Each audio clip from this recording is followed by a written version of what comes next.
ये कहानी है सुनीता नाम की एक औरत की, जो बहुत ही कामकाजी थी और घर का सारा काम अकेले ही संभालती थी। सुनीता भी बेचारी अपनी सारी ख्वाहिशों को मारकर इस घर की खुशी के लिए जीती थी। वो अपने पति विनय के साथ रहती थी और उसका एक देवर भी था, मयंक। एक दिन की बात है, जब सुनीता नाश्ता लेकर मयंक के कमरे में जाती है।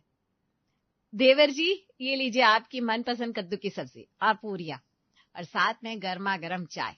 बारिश का मौसम हो रहा है ना, तो मैंने सोचा आपके लिए गर्मा गर्म चाय बना दूं।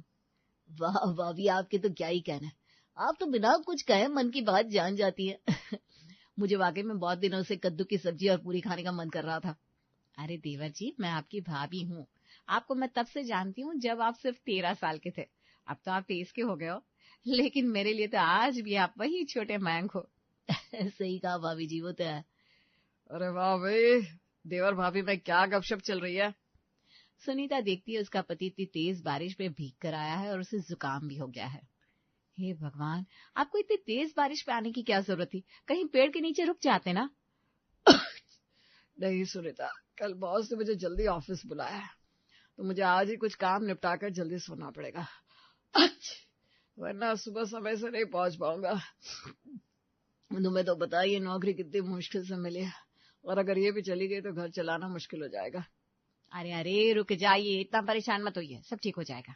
मुझे पता है ऑफिस की वजह से कितनी टेंशन होती है, लेकिन थोड़ा अपना भी तो ख्याल रखना होगा ना। हाँ भैया, भाभी बिल्कुल सही कह रही है। आप अपने काम के चक्कर में खुद पर बिल्कुल ध्यान नहीं देते। अब देखिए जुकाम हो गया ना। अब क्या ही कहूं। अच्छा चलिए, आप जल्दी से कपड़े बदल लीजिए, मैं आपके लिए गर्मा गर्म चाय लेकर आती हूँ। ठीक है सुनीता। विनय जल्दी से कपड़े बदलकर हॉल में आता है। तीनों आराम से बैठकर चाय पीते हुए बारिश का मजा लेने लगते हैं। दिन यूं ही बीतते रहते हैं, और फिर एक दिन मयंक अपनी सहेली ममता को घर लेकर आता है। अरे मयंक, ये कौन है? भाभी, इससे मिलिए, ये ममता है, मेरी कॉलेज की फ्रेंड।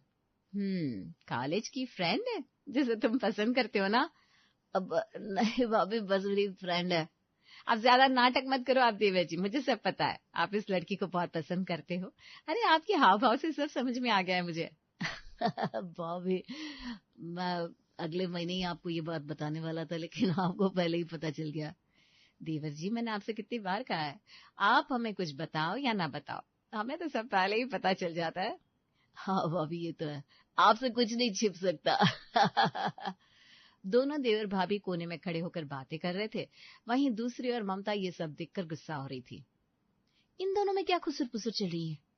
अच्छा ममता, मयंक, तुम दोनों यहाँ बैठकर बातें करो, मैं अभी गर्मा गर्म पकौड़ियां और चाय लेकर आती हूँ। सुनीता किचन में जाती है और पकौड़ियां बनाने लगती है।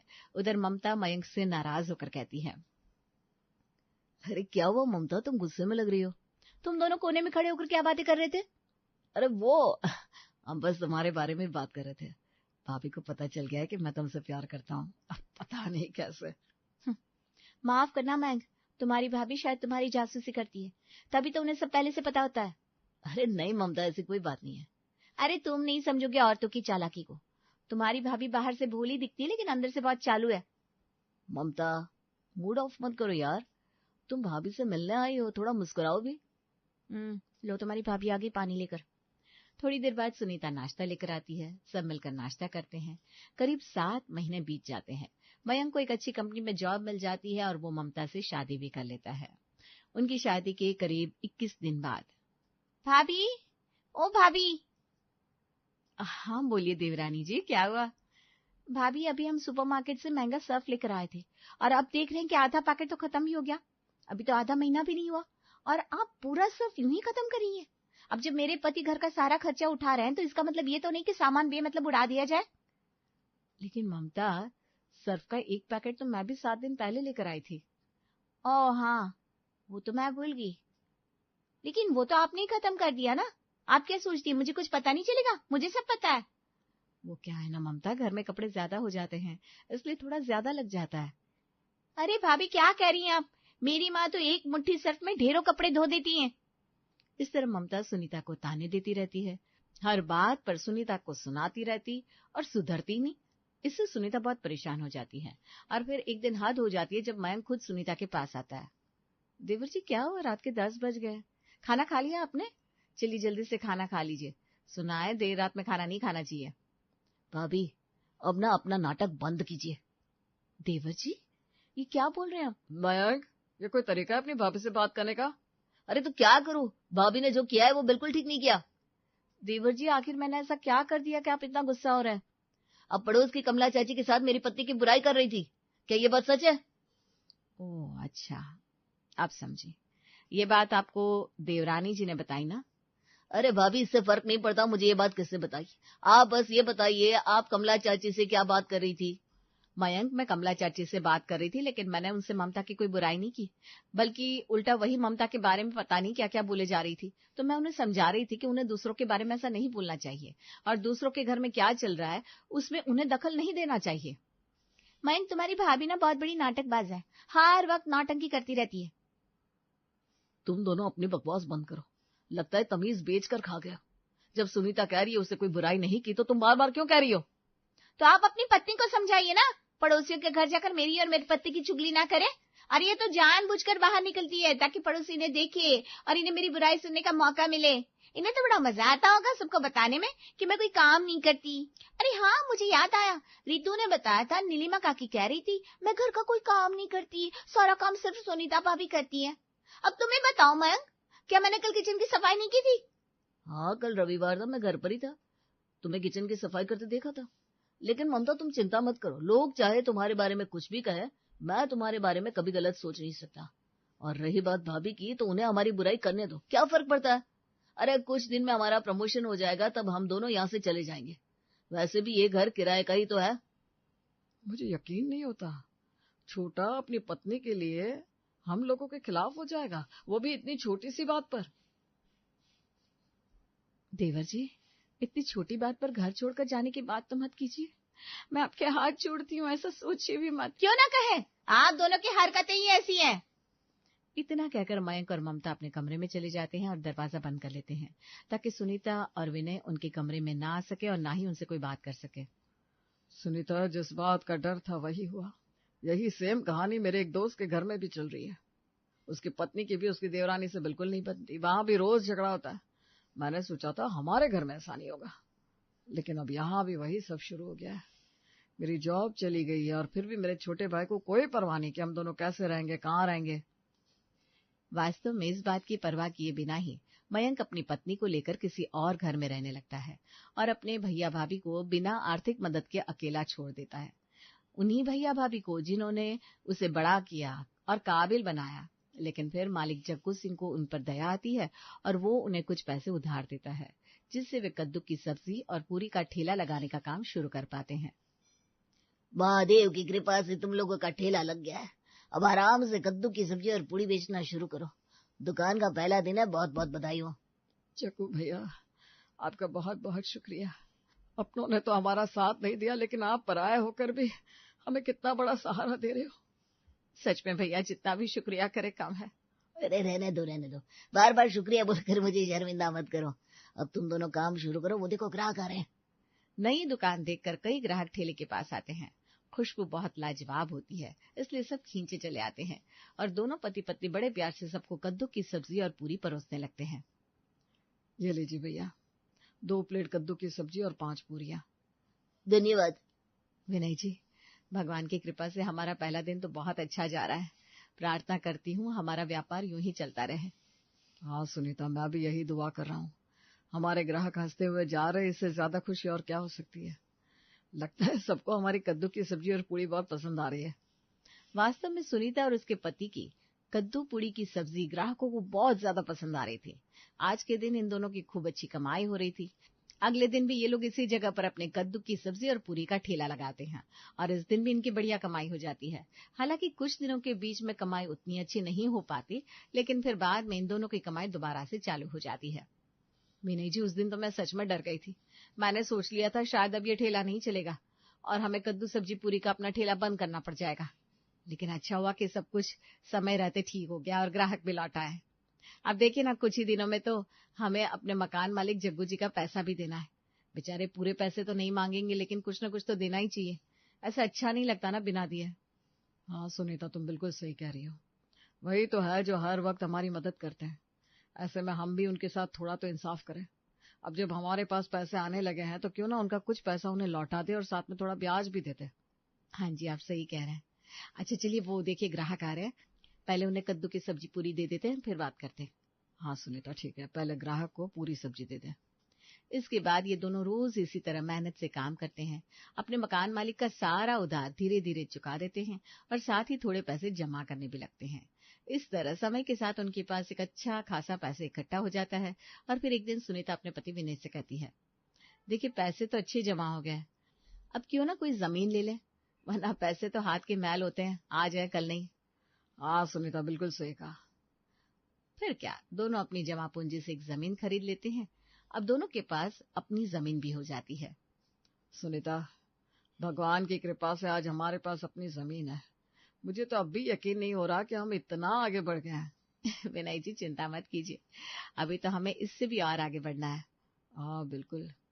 एक दिन जब दोनों अपने कद्दू सब्जी पूरी के ठेले पर काम कर रहे थे, तभी वहां ममता आती है। बहुत घमंड के साथ कद्दू की सब्जी और पूरी मांगती है, लेकिन सुनीता उसे चुपचाप दे देती है। ममता खाना चखती है।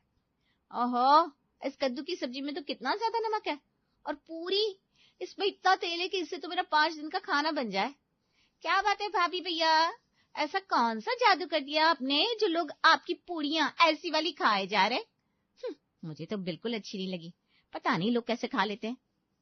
मुझे पहले से ही अंदाजा था कि आप कुछ ऐसा ही करेंगे, लेकिन अब आपको हमारे मुंह पर ये सब कहने की जरूरत नहीं है। आप इसे छोड़कर यहाँ से जा सकती हैं, क्योंकि हमने आपसे अपना रिश्ता पहले से ही तोड़ दिया है। वही तो, जब रिश्ता ही नहीं रहा तो यहाँ खड़ी होकर ताने क्यों मार रही हो? लगता है तुम्हारी पुरानी आदत अब भी गई नहीं। लेकिन सुन लो, तुम्हारी ये बदतमीजी अब यहाँ नहीं चलेगी। निकलो जल्दी से यहाँ से। सुनीता और विनय के मुंह से इतने रूखे जवाब पाकर ममता गुस्से में आग बबूला हो जाती है। ममता को इन दोनों के ऊपर बहुत ज्यादा गुस्सा आ रहा था। ममता तो अब इन दोनों की दुश्मन बन जाती है। वो उनके कद्दू सब्जी और पूड़ी के ठेले से थोड़ा दूर हट जाती है और चुपचाप गुस्से में खुद से बोलती है, 2 पैसे क्या कमाने लग गए, खुद को बहुत मान समझने लगे ना ये लोग। अगर मैंने इनका ये ठेला यहाँ से नहीं हटवाया तो मेरा नाम भी ममता नहीं। बस तुम दोनों देखते जाओ कि किस तरीके से तुम दोनों की बर्बादी शुरू होती है, और मैं बैठे बैठे तुम दोनों की बर्बादी देखूंगी। अपने भाई को यहाँ पर बुलाती हूँ और उससे कहती हूँ कि वो कुछ ऐसा करे कि इन दोनों को यहाँ से मुंह छुपाकर कहीं दूर भागना पड़े। जब ये लोग इस शहर को छोड़कर भाग जाएंगे ना, तब मुझे सुकून की नींद आएगी।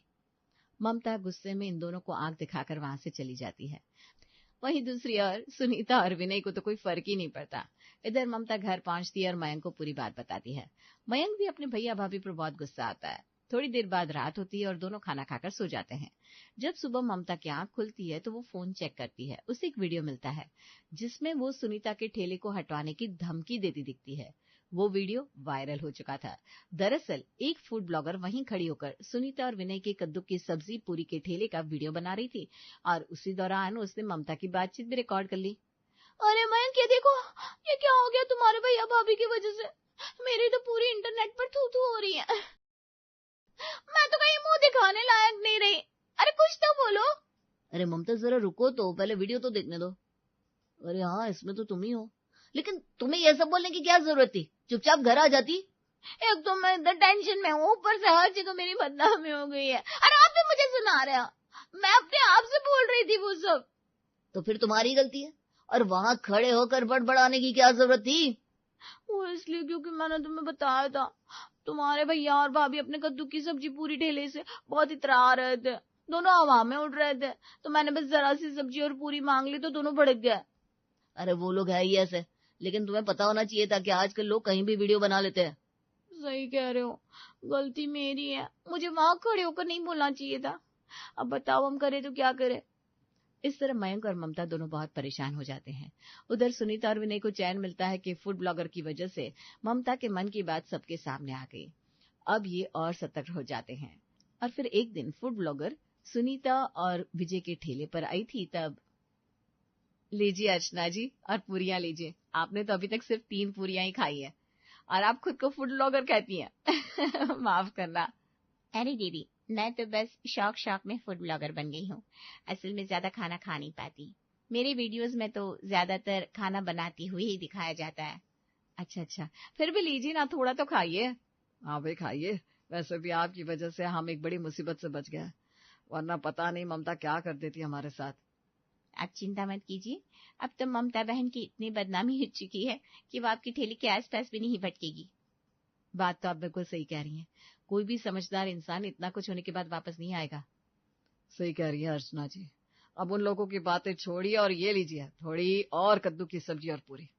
और हाँ, मैंने पैक भी कर दी है, अपने घर वालों को भी खिलाइएगा। क्यों नहीं, बहुत बहुत धन्यवाद।